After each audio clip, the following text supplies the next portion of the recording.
Vishu bumper ഭാഗ്യക്കുറി ഒന്നാം സമ്മാനം 12 കോടി രൂപ പാലക്കാട് വിറ്റ ടിക്കറ്റിന്. പാലക്കാട് ജസ്വന്ത് ഏജൻസി വിറ്റ VD 204266 എന്ന ടിക്കറ്റിനാണ് ഒന്നാം സമ്മാനം. തെരഞ്ഞെടുപ്പ് ദൃശ്യങ്ങളിലേക്ക് കൂടി ആദ്യം ഒന്ന് പോകാം. നറുക്കെടുപ്പിലേക്ക് കടക്കുകയാണ്. 12 കോടി രൂപയാണ് ഒന്നാം സമ്മാന തുക. ഒന്നാം സമ്മാനത്തിനായുള്ള നമ്പർ നറുക്കെടുക്കുവാനായി ബഹുമാനപ്പെട്ട ചെയർപേഴ്സൺ ശ്രീമതി മഞ്ജു സ്മിതയോട് അഭ്യർത്ഥിക്കുന്നു.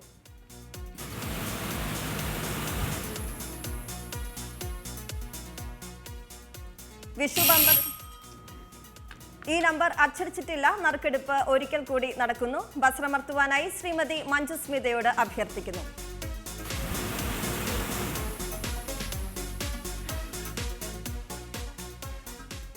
തീർച്ചയായും ഇതിന്റെ കൂടുതൽ വിവരങ്ങളുമായി ഞങ്ങളുടെ പ്രതിനിധി ഷീജ കൂടി ചേരുകയാണ്. ഷീജ, VD 204266 ആരാണ് ആ ഭാഗ്യവാൻ?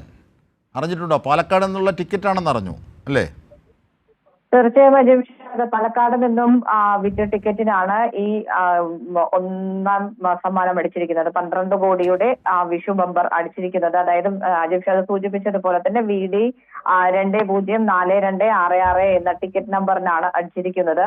ഇതിന്റെ ഏജൻസി നമ്പർ അടക്കം പുറത്തു വന്നിട്ടുണ്ടെങ്കിൽ പോലും ആരാണ് ഈ ഏജൻസിയിൽ നിന്നും ടിക്കറ്റ് എടുത്ത ഭാഗ്യവാൻ എന്നത് സംബന്ധിച്ച് ഇപ്പോഴും ഏതായാലും വ്യക്തതയായിട്ടില്ല. ഇത് സംബന്ധിച്ചിട്ടുള്ള കാര്യങ്ങൾ പരിശോധിക്കുക തന്നെയാണ്. ഏതായാലും ഇത്തവണത്തെ വിഷു ബമ്പറിന്റെ ഈ ഒന്നാം സമ്മാനത്തിന് പുറമെ രണ്ടാം സമ്മാനം എന്ന് പറയുന്നത് 1 കോടി രൂപ വീതം 6 പേർക്ക് എന്നുള്ളതായിരുന്നു. ഇത് ഓരോ സീരീസ് അനുസരിച്ച് VA മുതൽ VG സീരീസ് വരെയുള്ള ടിക്കറ്റുകളിലായിട്ടാണ് അത്തരത്തിൽ ഭാഗ്യവാന്മാരെ കണ്ടെത്തിയത്. ആകെ ഇത്തവണ 45 ലക്ഷം ടിക്കറ്റുകളായിരുന്നു വിൽപ്പനയ്ക്കായി എത്തിച്ചിട്ടുണ്ടായിരുന്നത്. അതിൽ 42,87,350 ടിക്കറ്റുകളും വിറ്റുപോയിരുന്നു. പാലക്കാട് ജില്ല തന്നെയാണ് ഏറ്റവും കൂടുതൽ ടിക്കറ്റ് വിറ്റത്. ഒന്നാം സ്ഥാനത്ത് അവർ തന്നെയാണ്. ഇതിനു പുറമെ ഇനിയിപ്പോൾ വിജയ് ആരാണ്, ഈ ഭാഗ്യശാലി ആരാണ് എന്ന് കണ്ടെത്തുന്നതിന് വേണ്ടിയിട്ടുള്ള ഒരു തിരക്ക് തന്നെയാണ് ഇനി. ഇതുമായി ബന്ധപ്പെട്ട് നിലവിൽ ഏതായാലും ലോട്ടറി വകുപ്പുമായി ആരും ഇതുവരെയായി ബന്ധപ്പെട്ടിട്ടില്ല. ഏജൻസിയെ ഉടൻ തന്നെ ബന്ധപ്പെടുമ്പോൾ ഇതിന്റെ കൂടുതൽ വിശദാംശങ്ങൾ അറിയാൻ സാധിക്കും എന്നാണ് പ്രതീക്ഷിക്കുന്നത്. ശരി ഷീജയാണ് വിശദാംശങ്ങൾ നൽകിയത്.